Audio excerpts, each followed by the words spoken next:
This conference will now be recorded.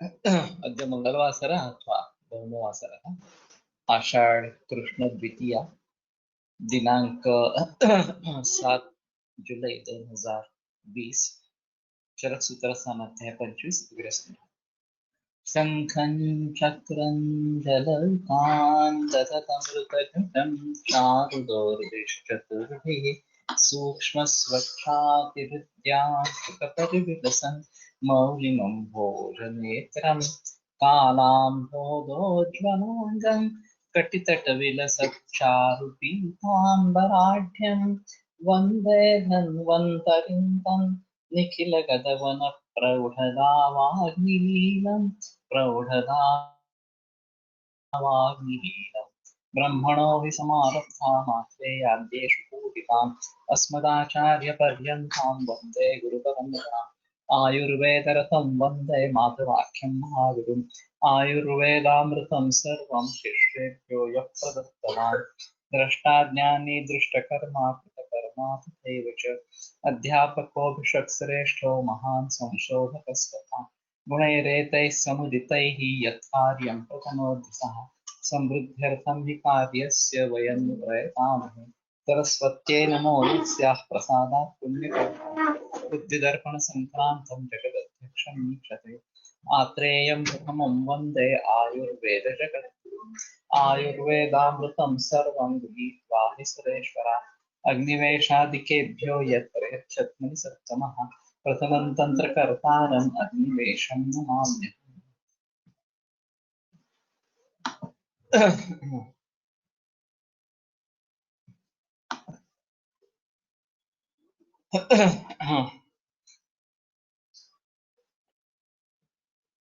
तक्राभ्यासरो गृहणी दोष शोफार्शो घृतव्यापदशमनानां तर्हि घृतव्यापद्विषये तैल व्यापदशमनार्थं किं प्रयुक्तम् इत्येतद्विषये चर्चा तत्र कृता आसीत् या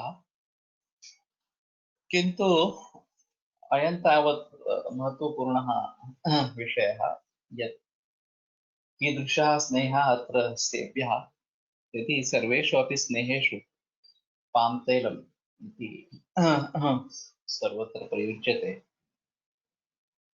तर्हि अस्माभिः सर्वैः मिलित्वा तावत् स्वकीयं तैलनिर्माणं कर्तव्यम् इति साधु मन्ये। भवतु नाम क्रव्यान्मांसरसाभ्यासो गृहिणी दोष शोष अर्शोघ्नानाम्। तो क्रव्यान मांसरस क्रव्याद ये जो है वो मांसभक्षक प्राणी उसके मांस को उसको क्रव्याद कहते हैं और उसका मांस जो है वो विशेषतः मांस धातु से उसके मांस धातु में बाहर दूसरे प्राणी के मांस से उसके मांस में परिवर्तन करने के लिए अच्छा है। तो ये जब हमारे पेट में जाएगा तो उससे मांस की वृद्धि अच्छी तरीके से होगी। इसलिए खास करके क्रव्याद मांसरस का निर्देश अगर मांस शोष है तो करने के लिए बताते हैं।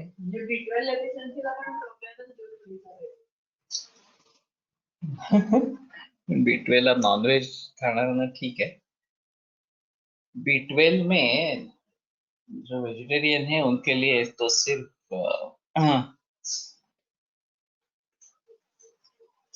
गर्भाशय प्रोलैप्स में बहुबीज तेल जो है यानी कि पेरू या ग्वावा का पत्तों का तेल सिद्ध करना वो उसी तरीके से करना है। कल का द्रव्य में इसका एक वात लेवे एक भाग कल का 4 भाग तेल और 16 भाग वात ऐसा करके सिद्ध तेल करे और उसका पिचू रखे तो ये रेक्टल प्रोलैप्स में भी इस्तेमाल में आ सकता है। रिटेरेंट प्रोलैप्स में भी इस्तेमाल में आ सकता है। एक कषाय रस से ज्यादा काम होता है। सो ग्रहणी दोष शोष एंड अर्शोधन सो ग्रहणी दोष के लिए भी ये द्रव्यान मांसरस अच्छा है, ऐसा बताना है उनका। और वैसे मांसरस की प्रशस्ति बहुत जगह आई है, और प्रीणन तर्पण वगैरह इस प्रकार से बहुत उसके कार्य बताए गए हैं, वो रोवर्धक भी बताया गया है actually। तो जो लोग नॉनवेज लेने वाले हैं उनके लिए ये एक अच्छा तरीका इस प्रकार से रहेगा। और शोष तो उसके बारे में हो ही सकता है। और अर्शोघ्नानाम, अर्शोघ्नों में भी ये श्रेष्ठ है। दोषास्तुर्मांस मेधांसी, तो मांस एक दूष्य अर्श में रहता है, तो ये भी एक अहम चीज रहेगी। क्षीरघृताभ्यास और रसायनानाम, जैसे कि मैंने दोषास्तुर्मांस मेधांसी मांस ये दूष्य है, तो उसके आधार पर इसमें होना है इस प्रकार से। कल रसिक से बात हुई थी, उसने एक कदर के बारे में बताया था। ये मांसोपाचक और यष्टि ऐसा कॉम्बिनेशन उसने कदर के लिए दिया, और तुरंत राहत मिल गई, और 2 महीने में कदर गायब भी हो गया। फिर वेदस ने उसको बताया कि वो मेदो योग का इस्तेमाल करता। मैं एक्चुअली मेदो का योग का इस्तेमाल करता हूँ, मांस के योग का मैंने कभी इस्तेमाल नहीं किया है कदर के लिए। लेकिन निर्देश जो है वो मेधा धातु का है। लेकिन ये बात ध्यान में रख सकते हैं कि मांस और मेद इस प्रकार के दूष्य इसमें हो सकते हैं, और अगर स्पेसिफिक दूष्य हमें पता चलता है तो उसके पाचक का परिणाम अच्छा रहता है। तो जैसे कि मैंने जिक्र किया है क्षीरघृताभ्यास और रसायनानाम, क्षीरघृताभ्यास जो है वो रसायन करने में सबसे अग्रिय है, श्रेष्ठ है, और इसी सूत्र के आधार पर कोलटकर ने पहले कैंसर के मरीजों को सिर्फ दूध के आहार पर रहने के लिए बताया, और मैंने वही परंपरा चालू रखी है। मैं भी सभी मरीजों को केवल दूध के आहार पर रखता हूँ।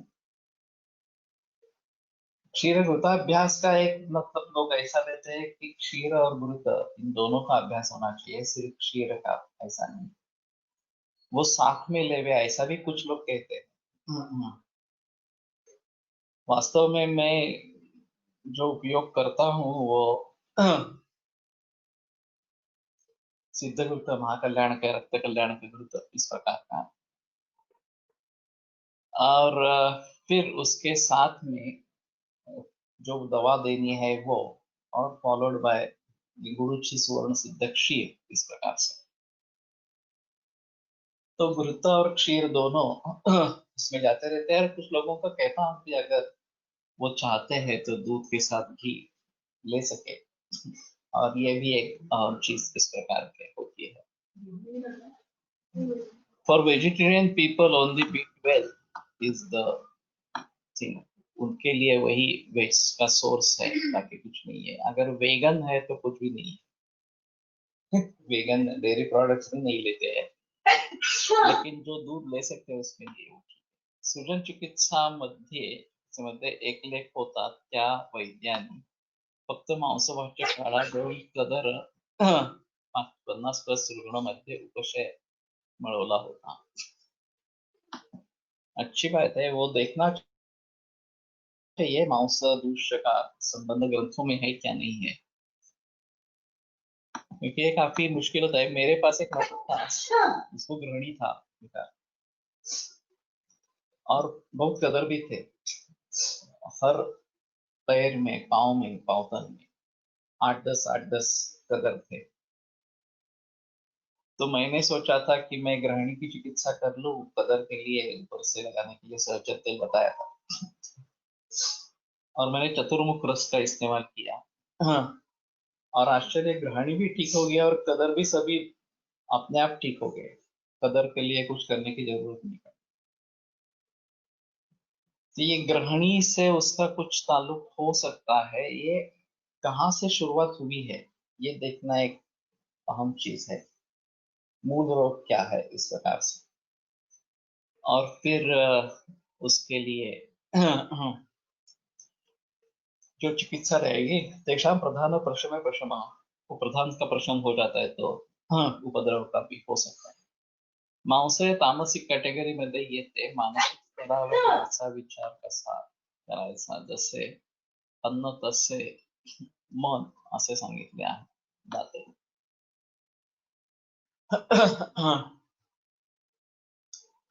हर व्यक्ति के लिए एक ही नियम नहीं लागू होता. एक मोरारजी देसाई जब पंतप्रधान थे तो उस समय का एक किस्सा है. अमृत ज्यादा घृताचा विटॅमिन B12 मध्ये उपयोग चांगला होतो. अमृत यानी कि सिर्फ गुरुचिका है या कुछ पाठ अलग है. सुश्रुत मध्ये मेदो धातूचा रेफरन्स आहे. एकावर एक होणाऱ्या कदर रुग्णात मेदोपाचक वापरून उपयोग झाला होता. या मैंने भी ज्यादातर मेदो धातु का ही इस्तेमाल किया है. तो जब मोरारजी देसाई इसमें थे, प्रधानमंत्री थे,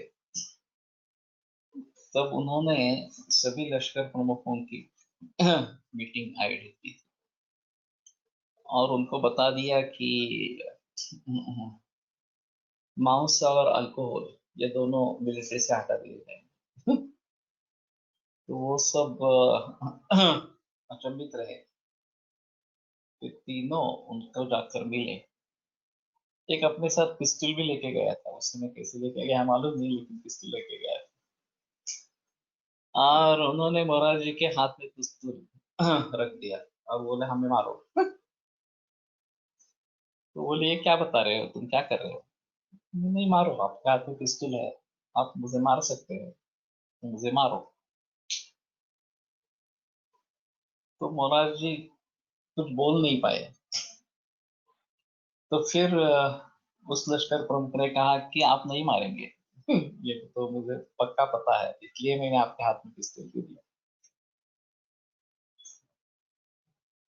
तो उन्होंने बता दिया कि इसमें तामसिक वृत्ति की आवश्यकता है दूसरे को मारने के लिए. सभी में सत्व गुण ही होना है ऐसा नहीं है. और सामने हमारे शत्रु है, हम उसको नहीं मारेंगे तो वो हमें मारेगा. और इसलिए उनकी जो वृत्ति होनी चाहिए वो मारने की वृत्ति होनी चाहिए. और इस वृत्ति की आवश्यकता मिलिट्री में है. तो इसीलिए ये जो मद्य और मांस इस प्रकार का जो है प्रचलन वो योग्य है. आप उसको मत हटाइए, हटा दो. मोरारजी ने बात मान ली और वो निर्बंध उठा दिया इस प्रकार. तो ये भी एक अलग चीज है कि सभी के लिए सत्व गुण का ही प्राधान्य होना ये चीज आवश्यक नहीं है. जैसे एथिकल हैकर्स होते हैं, वैसे है तो हैकर ही लेकिन उनको एथिकल हैकर्स कहते हैं क्योंकि जो हैकर्स है उनके प्रतिवाद करने के लिए हैकर्स ही होना चाहिए. उनका प्रतिकार करने के लिए अगर हैकर नहीं रहेंगे तो बर्बादी हो जाएगी इस प्रकार से.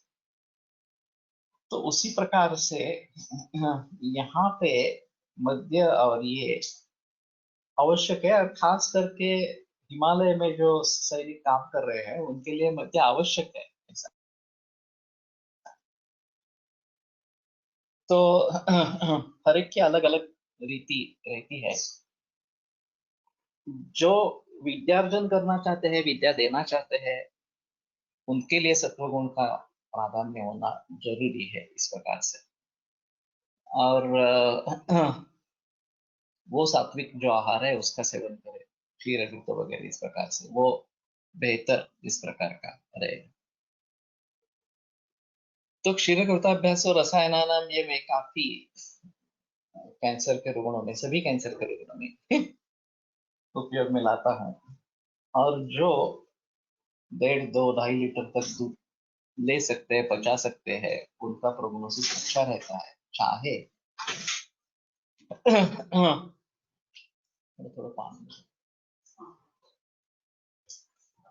चाहे एलोपैथी का कहना कुछ भी हो, वैल्यूज कितने भी हाई हो, कंडीशन कितनी भी बेकार हो, तो भी अगर केवल दूध के ऊपर रखते हैं और दूध 2-2.5 लीटर तक जाने लगता है, तो वो आदमी जरूर जिंदा रहता है, बिल्कुल मरता नहीं। ये मैंने काफी मरीजों में देखा है। तो ये क्षीरगुप्ता अभ्यास और रसायनानाम, ये जो सूत्र है,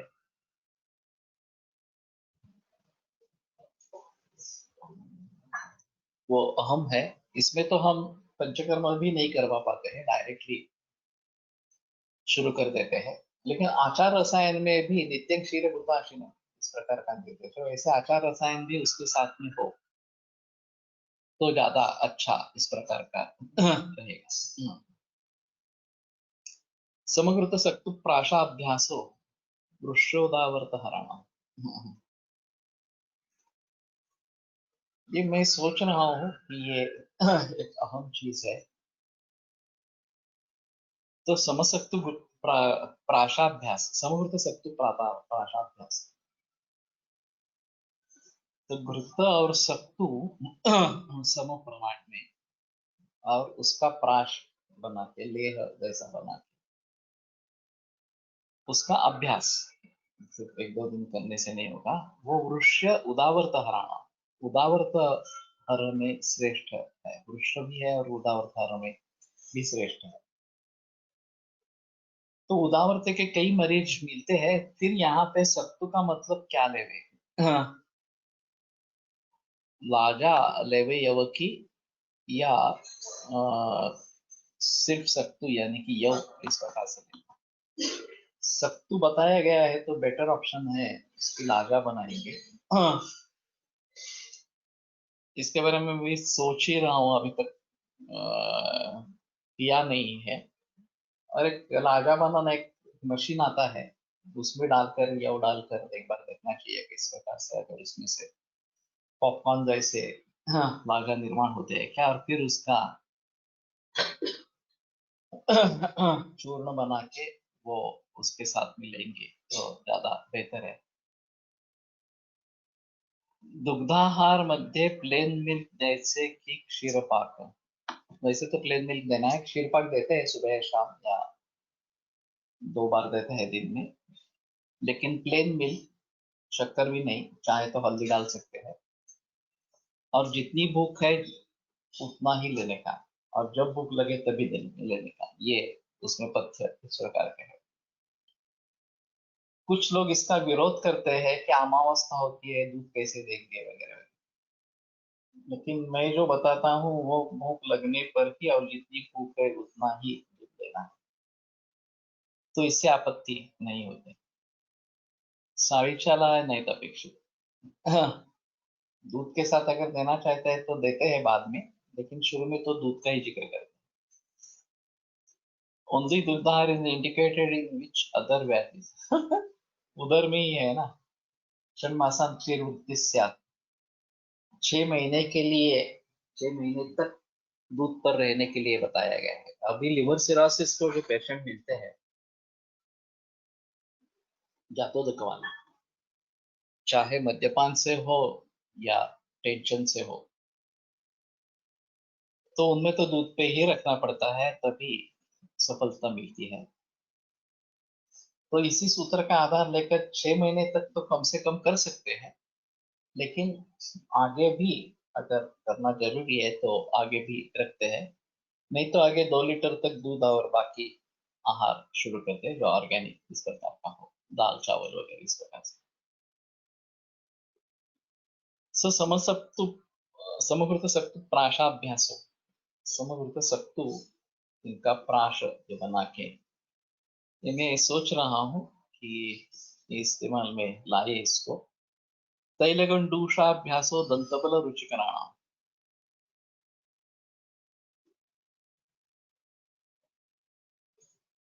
ये भी एक अहम चीज है। अभी डेंटिस्ट्री जो है वो पूरी मैकेनिकल हो गई है। इसमें नेचुरल बहुत कम रहा। और बहुत सारे तरीके से इम्प्लांट और ये बाकी सब चीजें हो गई। तो मूल रूप से जो दांत है उनको कैसे हम सुरक्षित रखें, ये एक अहम सवाल है।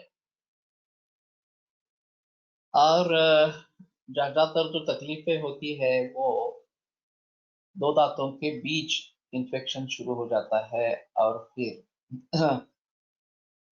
दंतशूल शुरू हो जाता है, और फिर ये आरसीटी या फिर दांत निकाल देना, इस प्रकार की ट्रीटमेंट चालू है।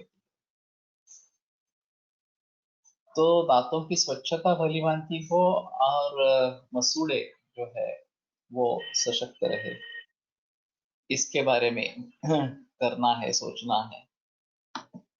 तो ये एक अहम चीज रहेगी कि तैल गंडूष इस प्रकार का दंत बल और रुचि, दांतों को रुचकास्ति कहा गया है।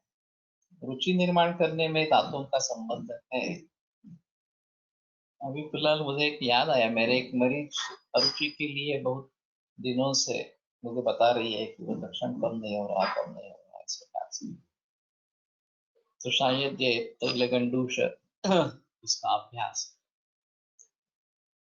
और गंडूष कहा गया है, कवल नहीं कहा गया। तो गंडूष का मतलब रहेगा कि पूरा मुंह भर के तेल लेना है, और फिर थोड़ी देर के लिए रोकना है, और जब ये नेत्र वगैरह से स्राव होने लगेगा तो निकाल देना है, थूक देना है। एक इसके बारे में कहना था कि ब्यूटी ट्रीटमेंट में इसका एक अहम रोल है। जो दोष है वो मुख एक कोष्ठ जैसा काम करता है, और मुख के संबंधित दोष उसमें आ जाते हैं, मुख में आ जाता है। ये स्राव होने की जो प्रक्रिया बताई गई है उसके आधार पर, और फिर वो निकल जाने से पिंपल्स, व्यंग, नीलिका वगैरह जो बीमारियां मुख से संबद्ध है उनमें काफी राहत मिलती है, ऐसा कुछ वैद्यों का अनुभव है इस प्रकार। तो ब्यूटी ट्रीटमेंट में इसका एक अलग रोल इस प्रकार का रहेगा। तो I know a person of 18 years who consumes milk only daily 2-3 liters cow milk. मेरे पास तो बहुत मरीज है कि जो केवल ऊपर है। और जो रहते हैं वही अच्छा काम है। अपने कदर में रसिक जी का अनुभूत योग बताया है, रसिक जी का। इसमें मांसोपाचक कषाय के साथ दूसरा द्रव्य क्या बताया था? यष्टि मधु था। तो मांसोपाचक और यष्टि मधु बात नहीं दिया था, चूर्ण नहीं दिया था पेट में लेने के लिए। बालकामध्ये दंतोद्भव उशिरा असेल तर काय द्यावे? एक्चुअली जितनी देरी से होता है उतना अच्छा बताया गया है। 8 महीने के उपरांत अगर दंतोभेद होता है तो तकलीफ नहीं होती एक्चुअली। अगर बहुत ही देरी से हो रहा है तो शायद वो काश्यपोक्त जो घृत है वो देने का प्रयास करे, आयुर्वेद चूर्ण दंतोद्भेद का इस प्रकार के। इसमें प्रोडक्टर सर वाज टेकिंग डेली घृत इन मॉर्निंग डेली इन उत्तम मात्रा एज रसायन। No no. वो तो दूध तो लेते होंगे और घृत भी लेते होंगे। जापान आदि देशों में नारियल तेल में गंडूश ऑयल पुलिंग करते हैं नारियल तेल से। अच्छा है नारियल तेल। वैसे हमारे हिसाब में तिल तेल यही बताया गया है, लेकिन गंडूश की मात्रा होगी। तो ये एक अहम चीज इसमें रहेगी, और उसको होल्ड करना है आवक्तन नासिकोपलेदा, ये जो बताया गया है इसमें कैसे। और फिर एक इस प्रकार से मुख एक कोष्ठ की तरफ काम करता है, और उसमें दोष निकल आते हैं। और खास करके ये जो मुखदूषिका वाले मरीज है, व्यंग वाले मरीज है, उनके बारे में इसलिए ये सोचे, जरूर सोचे। वैसे मेरा एक सुझाव है कि ब्यूटी ट्रीटमेंट करनी है, ब्यूटी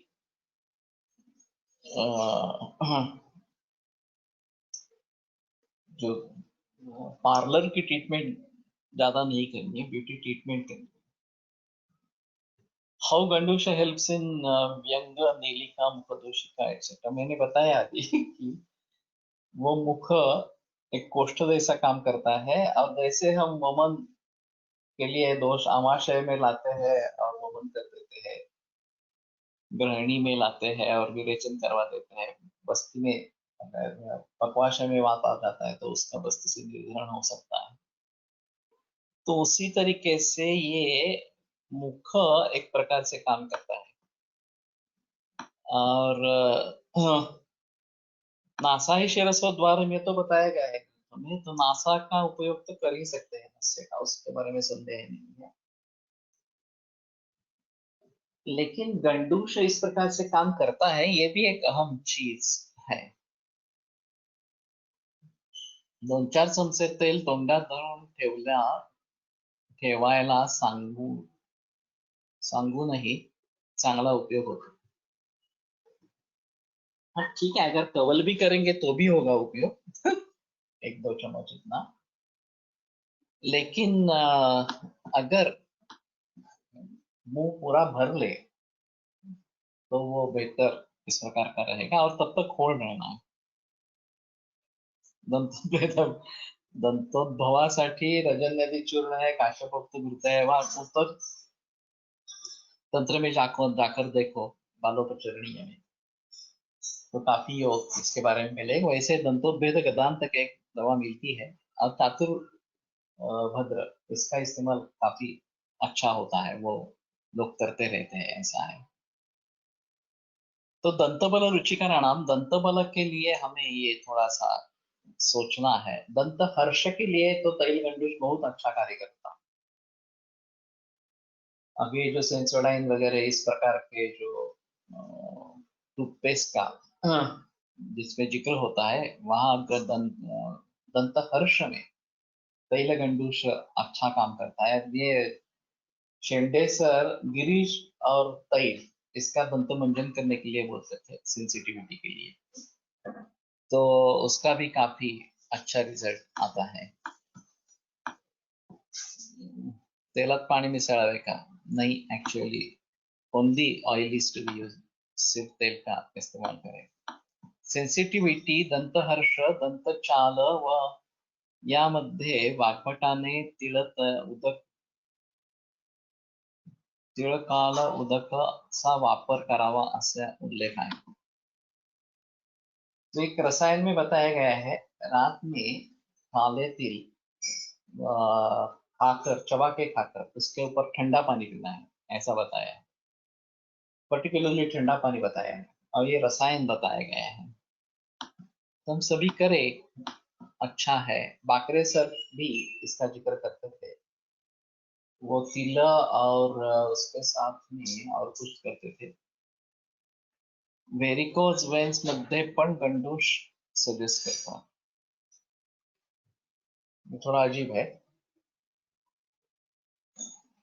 वेरिकोज वेन्स में शैथिल्य है, और उसका मुख से संबंध किस प्रकार का रहेगा थोड़ा देखना पड़ेगा। गंडूश करके तिलक कल्प, no sound is clear okay, ठीक है। तो तैल गंडूषाभ्यासो दंतबल रुचिकराणाम, तो दंत चाल इस प्रकार के है। काफी में गम विशेषण होता रहता है, इसके लिए भी क्या करें, ये भी एक अजीब चीज है। तो शायद हम सोच सकते हैं कि मांसपाचक तैल बनाए और उसके गंडूश करते रहे, तो ये एक अहम चीज इस प्रकार की हो सकती है।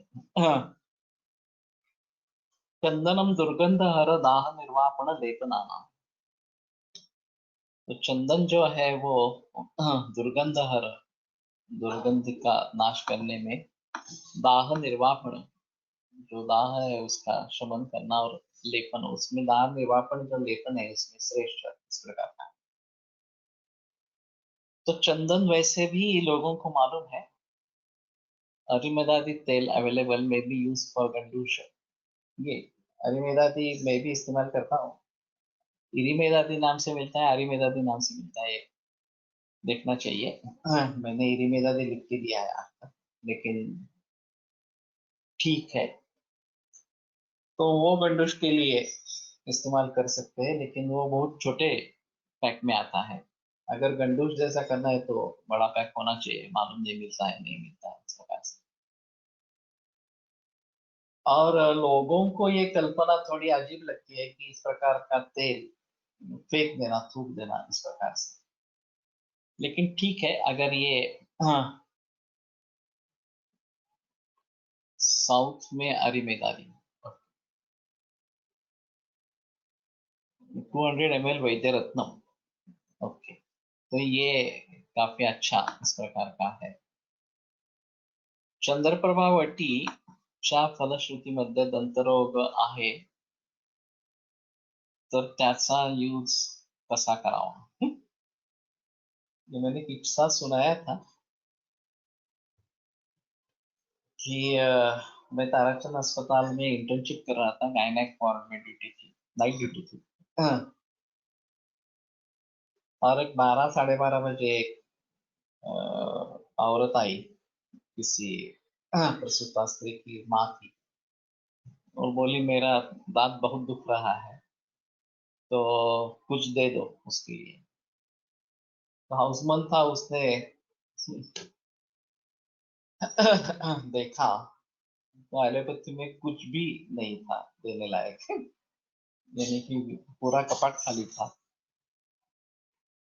तो उसने तुरंत एक प्रिस्क्रिप्शन पैड पे लिखना शुरू कर दिया। तो वो बोली अब या 12:30 बजे कहाँ क्या मिलेगा मुझे? तुम यहीं से कुछ दे दो। तो वो अटक गया कि अभी कैसे करेंगे। तो मैं पीछे था, तो मैंने कहा कि गायनेक वार्ड है, एलोपैथी के तो में कुछ नहीं है, लेकिन आयुर्वेद में तो होगा। तो मैंने पूछा कि चंद्रप्रभा है क्या हमारे पास? तो बोला है। मैं चंद्रप्रभा दे दो उसको। हाँ, तो मुझे देखता ही रहा मुझे। तो कुछ बोला नहीं, क्योंकि उसके हाथ में भी कुछ नहीं था। तो वो दे दी उसने चंद्रप्रभा, और दर्द शांत हो गया। फिर उसने मुझसे पूछा कि चंद्रप्रभा कैसे, वो तो यूटीआई की दवा है। मैंने कहा उसके फलश्रुति में है दंत रोग इस प्रकार का। तो दंत रोग, नेत्र रोग, ये सभी है इसमें। कर्ण रोग भी है, कर्ण शूरंचनाशक। तो कोई इस्तेमाल नहीं करता है इसका इस तरीके से चंद्रप्रभा का। तो कोलटकर का एक अजीब कहना था, वालिय अरिमेदस तैलम एबीएस से अवेलेबल आहे, अष्टांग हृदय रेफरन्स आहे। वालिय अरिमेदस डेली तेल गंडूश करावा, economically it will not be possible. ऐसा तो नहीं है, इकोनॉमिकली पॉसिबल नहीं है इस प्रकार से। चाहे कवर करेंगे तो भी ठीक है, लेकिन जिनको तकलीफ है वो तो करे। इनका मतलब तो है ये, अगर अभ्यास करना है उसका पहले गंडूश का, तो सांगावे। वैसे डेंटिस्ट की जो ट्रीटमेंट है वो काफी महंगी है। उस हिसाब में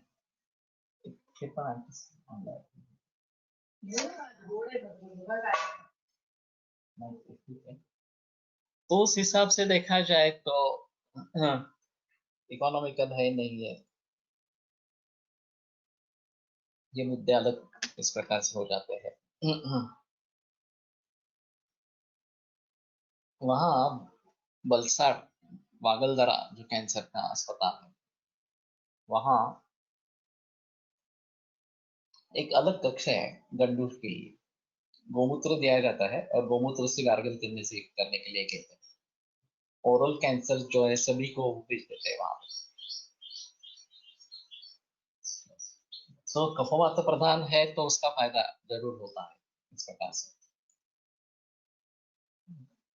तो हमें ये देखना है कि हम किस प्रकार से इसका उपयोग करें। और ये भी बता सकते हैं कि गर्म पानी में गिरीमेदाजी तेल या ऐसा 1 चम्मच कुछ ड्रॉप्स ऐसा डाल के फिर उससे गंडूश करें, ये भी पॉसिबल है।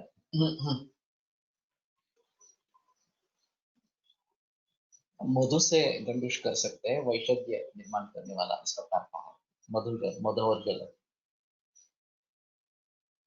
मेरे कहने का मतलब है कि अगर हम गंडूश करते हैं, पूरा मुंह भर लेते हैं, तो ये जरूर इसमें कर सकते हैं, ऐसी आपत्ति नहीं है। पथ्यादीच्या फलश्रुतीमध्ये पण दंतशूल आणि दंत पतन आलंय, अरे बापरे। तो कोल्हटकर जी का इसमें एक अहम विचार था, सेन्सिटिव्हिटीसाठी सर काय सांगितले। कंडूश ये एक है, और गिरिज जो है सुवर्ण गैरिक, वो और तैल इस प्रकार का दंत मंजन करेंगे तो भी उससे भी फायदा अच्छा होता है। चंद्रप्रभा इंटरनल, तो मैं उसी के बारे में बोल रहा था कि चंद्रप्रभा और गोक्षरादि ये दोनों जल महाभूत का पचन करके उसको बाहर निकालने वाले। जैसे कि दातार गुरुजी ने स्वदंशादि गुगुल उसका पाठ कुछ परिवर्तित करके उसका बहुत ज्यादा इस्तेमाल बहुत बीमारियों में किया, तो उसी प्रकार चंद्रप्रभा भी इसमें हम उपयोग में ला सकते हैं, ऐसा है थोड़ा सा। तो जल महाभूत का आकार अर्धचंद्राकृति कहा गया है, और जो हमारा हनु है वो अर्धचंद्राकृति है, जो दांतों का आश्रय है। और वैसे परशुका जो है वो भी अर्धचंद्राकृति है। ब्रेन भी इस प्रकार का है, और ब्लैडर भी उसी प्रकार का है। और यही इसी सभी जगह में पानी का संचय होता रहता है। यूरिनरी डिफिजन हो, हाइड्रोसिफेलस हो, उदर हो, इस सभी में ये जो अर्धचंद्राकृति आकार है ये महत्वपूर्ण है मंजन हेतु। ने इंटरनल दिया था, लेकिन चूस भी सकते हैं चंद्रप्रभा, उससे जल्दी राहत मिलती है। तो हम सभी को इसके बारे में सोचना है। और जब ये महसूस हो कि लोग पानी ज्यादा पी रहे हैं, उसका पचन हो नहीं रहा, और वो कहीं ना कहीं संचित इस प्रकार का हो रहा है, तो उसमें ये एक अहम चीज रहेगी कि चंद्रप्रभा, गोक्षरादि गुगुल इस प्रकार के द्रव्यों का दंतशूल में फायदा होता है। वैसे चंद्रप्रभा बहुत अद्भुत दवा है, और उसकी फलश्रुति काफी व्यापक इस प्रकार की है। और ये संतर्पण अपतर्पण दोनों करने वाली इस प्रकार की है। पण ती व्यापक फलश्रुती असताना ती सगळी लक्षणं असली पाहिजेत असं आहे का? तसं काही नाही, म्हणजे एक लक्षण असेल तरी ते उपयोगी त्या लक्षण पाहिजे तसं काही नाही। आइडियली अगर सभी लक्षण है तो वो सबसे आइडियल दवा है। अगर सभी लक्षण नहीं है, कोई एक लक्षण है, तो भी ये काम करती है, ऐसा नहीं है। उसके पीछे कुछ विचार होता है, ये दोष, ये दोष, ये दोष, इस प्रकार से। हाँ, तो उसमें वो काम करती है। वो अगर हम समझ पाते हैं तो भली भांति हम इस्तेमाल कर सकते हैं। रसिक ने कल अनुभव बताया उसके पत्नी का, एक्चुअली, कि गर्दन से सरदर्द इस प्रकार का हो रहा था, सीवियर था। बृहत्वाद चिंतामणि देने से 1 घंटे तक मिलता, और कुछ ताप्या दिलो वगैरह इस्तेमाल करके तो उसका उतना ही रिलीफ मिलता, लेकिन 1 घंटे से ज्यादा रिलीफ नहीं मिल रहा था। तो बायवारू के लेग पड़ रहा था, तो उसमें ये अस्थि मज्जा ये दूषित है ऐसा उसको महसूस हुआ, और फिर अस्थि मज्जा पाचक और उससे साथ में उसने कुछ दिया, मुझे याद नहीं है, चाहे यष्टि मधु या पिप्पली ऐसा कुछ इस्तेमाल किया था। लेकिन जैसे ही वो पूरी अंदर गई, उस क्षण से रिलीफ होना शुरू हो गया और वो रुक गया पूरी तरीके से। उसमें सूजन भी थी और शूल भी था, दोनों शांत हो गए।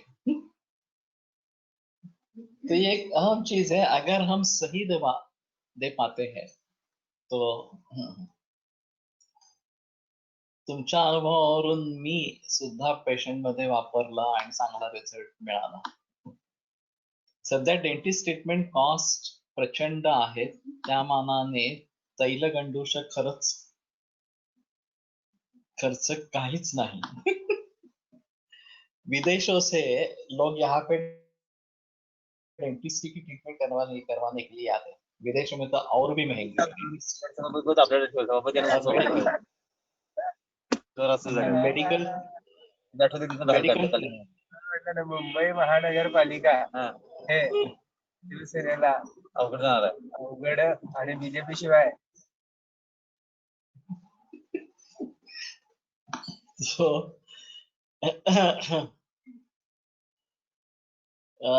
इसमें मेडिकल टूरिज्म के लिए एलोपैथी में भी काफी स्कोप है, खास करके डेंटिस्ट्री में स्कोप है, नी रिप्लेसमेंट्स में स्कोप है, या फिर बाईपास सर्जरीज वगैरह के बारे में स्कोप है, ऐसा है। वो तो काफी महंगा है वहाँ, यहाँ जो 3-3.5 लाख रुपए में एंजियोप्लास्टी नहीं, बाईपास सर्जरी होती है, वहाँ $1.5 लाख लगते हैं उसको। तो रुपये और आप डॉलर इसका गुणोत्तर देखेंगे तो ये पता चलेगा। गंडूश गताने करू शकतो का, जरूर कर सकते, उसमें कोई प्रॉब्लेम नहीं है। तिलकल्क क्वाथ वापरावा, स्वस्थ आहे। दंतहर्ष, दंतचाल, मुखरोगाचा वातिक, सुखोष्ण तथा शीतम तिलकल्क उदकम हितम वाग्भट। सो ये हमें करना है। एक्चुअली क्या हुआ है, हम जो वैद्य है उनमें हमें एलोपैथी का सहारा कब लेना पड़ता है, ये एक बार सोचने की चीज है। तो ज्यादातर एक दंत रोग, कर्ण रोग, नेत्र रोग और डायबिटीज वगैरह जिसमें शुगर लेवल, ये जो बात है ये काफी तकलीफ वाली इस प्रकार की चीज है। तो बाकी काय चिकित्सा में हम अपनी अपनी चिकित्सा कर लेते हैं या दूसरे वैद्यों से कर लेते हैं, लेकिन ये जो नौबत आती है, दंतशूल शुरू होता है, तो डेंटिस्ट के पास जाने के बजाय कोई रास्ता नहीं मिलता। और आयुर्वेद में डेंटिस्ट्री करने वाले बहुत कम है, और नहीं के बराबर इतना ही है इस प्रकार से, और उतनी सूक्ष्म दृष्टि से विचार करने वाले नहीं है, ये सबसे आम है।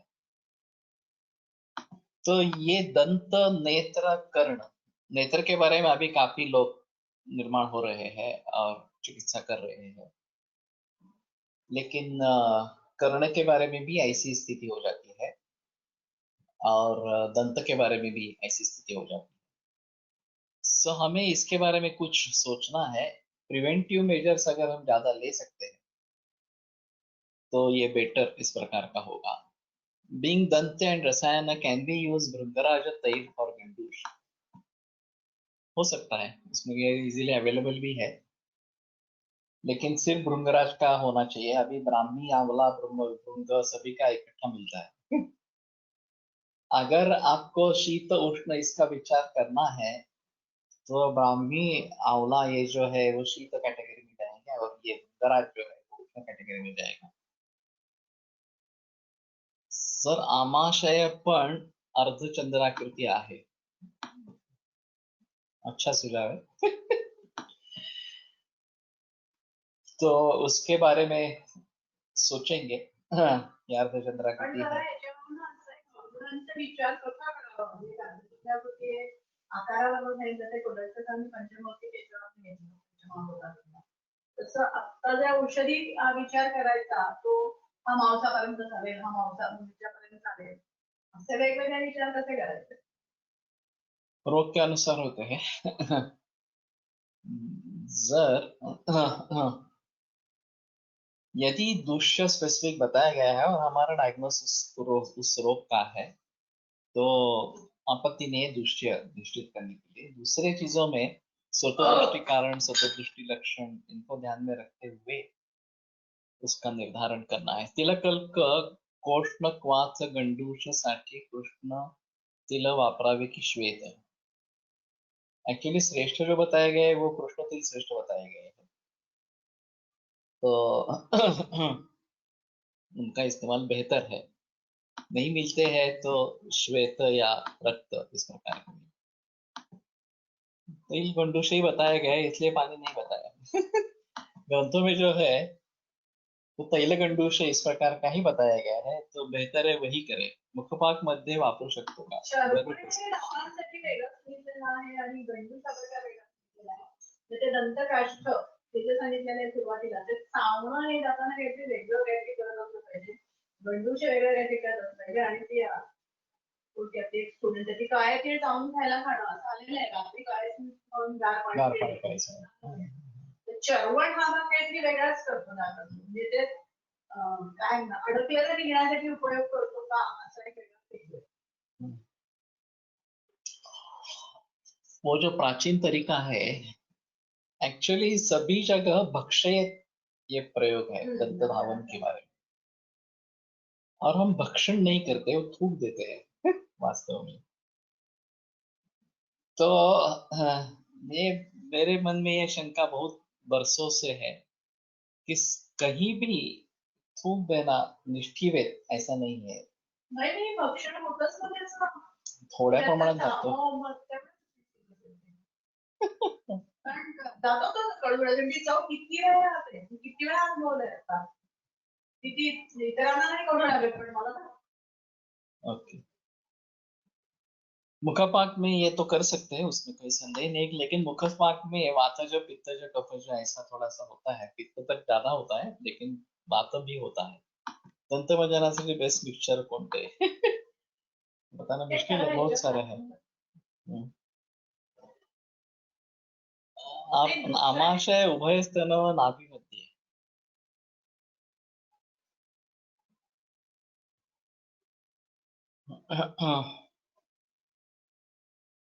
लेकिन उसका क्या करेंगे. आमाशय और ये जो उदक वह स्रोतस उसका संबंध क्या है ये देखना चाहिए थोड़ा सा. वैसे उदक वह स्रोतस का मूल स्थान तानुमूलम क्लोमच एक प्रकार का बताया गया है. क्लोम के बारे में काफी संदेह है कि क्या है क्लोम इस प्रकार से. और ब्लैडर जो है वो ज्यादा इसके बारे में विचार में रहता है. सो उसके बारे में थोड़ा देखना पड़ेगा. उभय स्तन और नाभि ये तो ठीक है लेकिन उसके बारे में सोचेंगे कैसे. यकृत त्रिकोणीय है उसके बारे में बताया नहीं गया. एक्यूट एंगल जो है वो तेज महाभूत का बताया गया है और वैसा acute angle rods and cones ये जो नेत्र में बताते हैं कॉर्निया के बारे में. तो ये एक अनूठा रहेगा कि वो तेज महाभूत का विषय है और वो त्रिकोण इस प्रकार का बताया. लेकिन ये जो यकृत है वो एक्यूट एंगल नहीं है इसमें तो उसके बारे में थोड़ा सोचना पड़ेगा.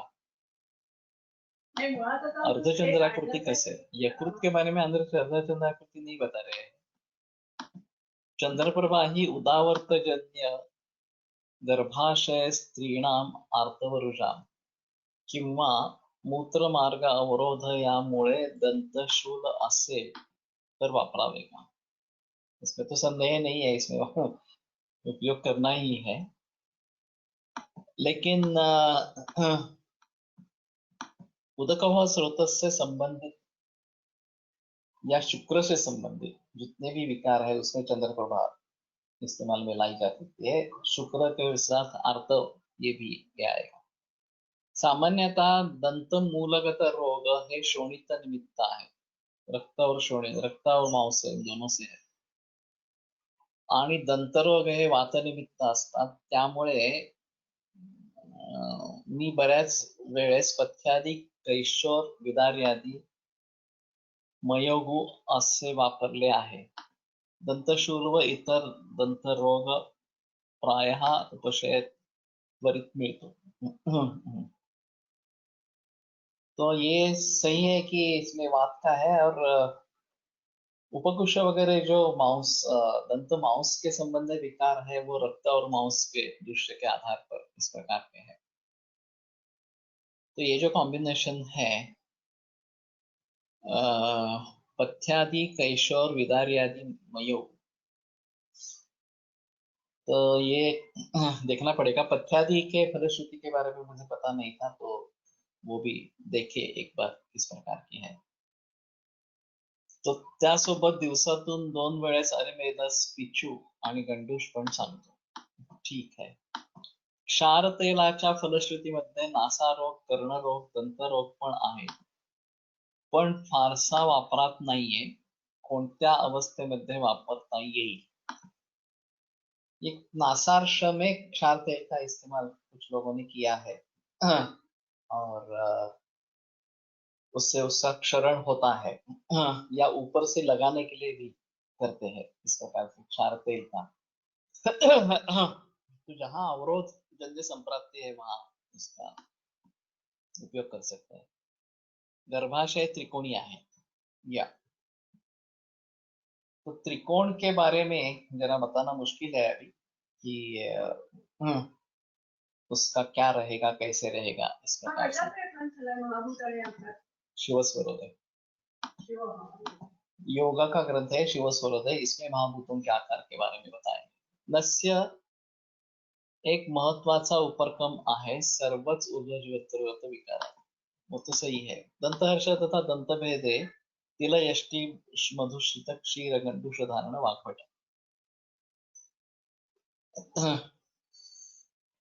तो ये तो कर सकते हैं, इसका क्षीर का बना के उससे अगर गंडूष धारण करना है तो उसके बारे में सोच सकते हैं। तो अभी मेरे ख्याल में मुख रोग में हम काफी कुछ कर पाएंगे, और मेरी समस्या अलग ही है।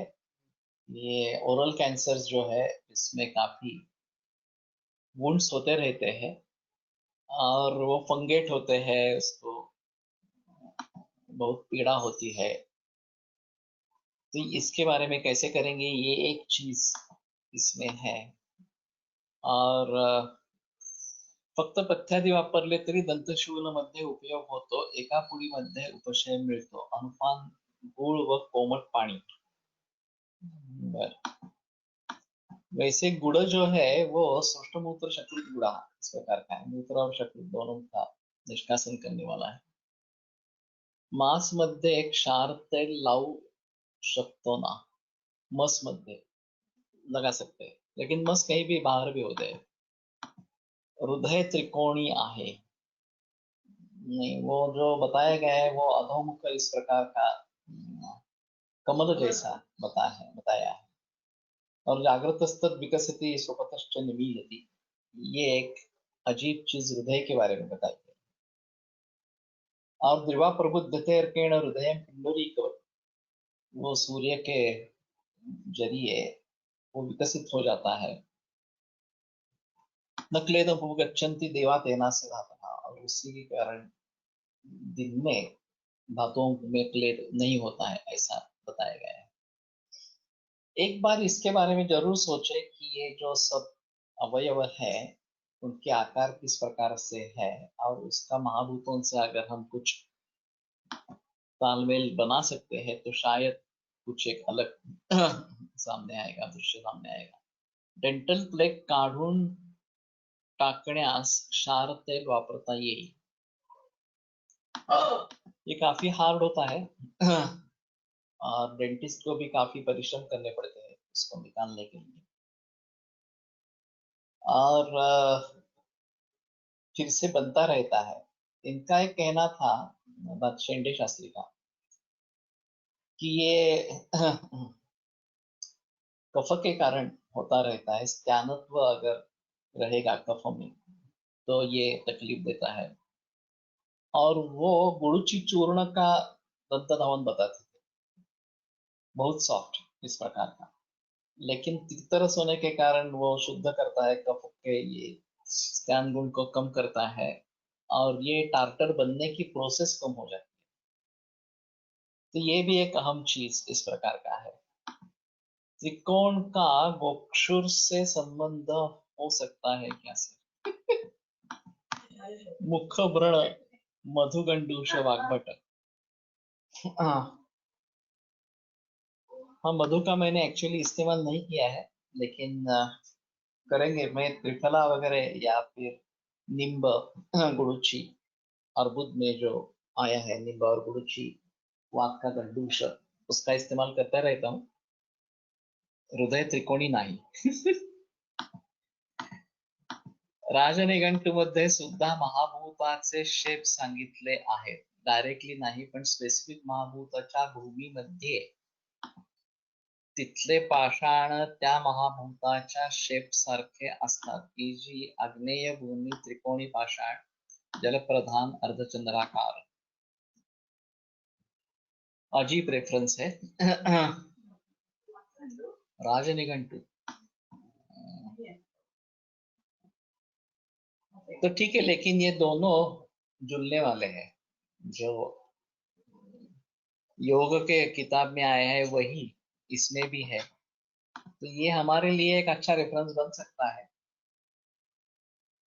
और महाभूतों के आधिक्य पर अष्टांग संग्रह में कुछ विचार विमर्श है कि कौन सी भूमि तेज महाभूत प्रधान है, कौन सी पृथ्वी महाभूत प्रधान है, इस प्रकार से.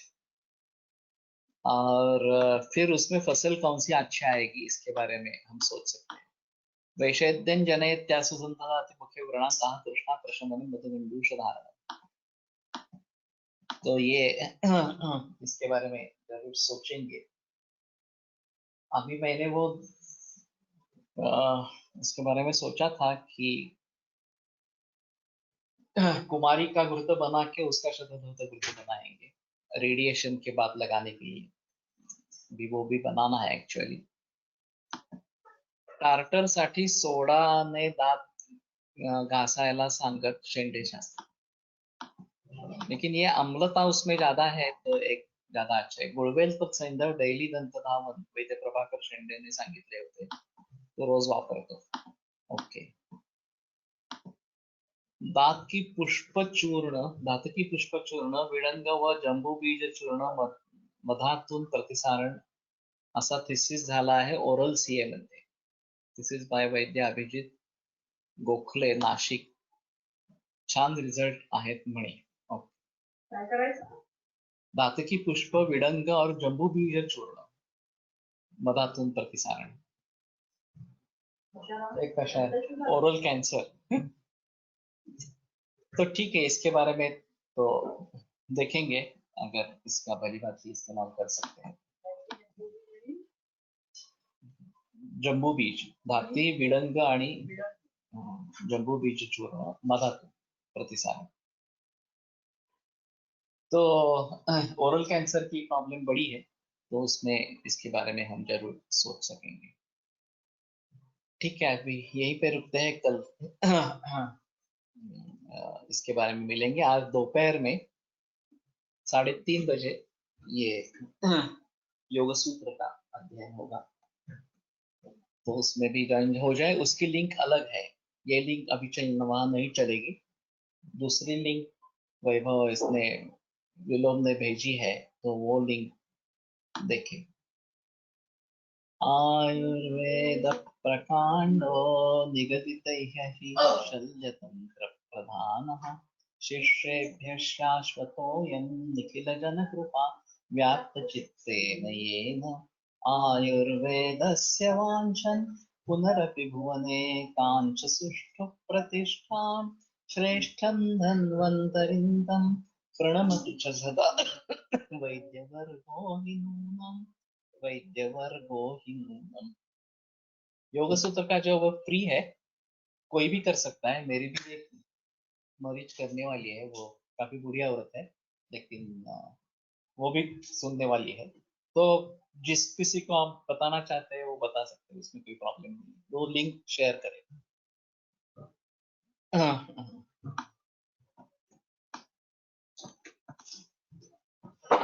टेलीग्राम ग्रुप मध्ये लिंक येईल का? ऑलरेडी भेजिए है, ऐसा उसने बताया है।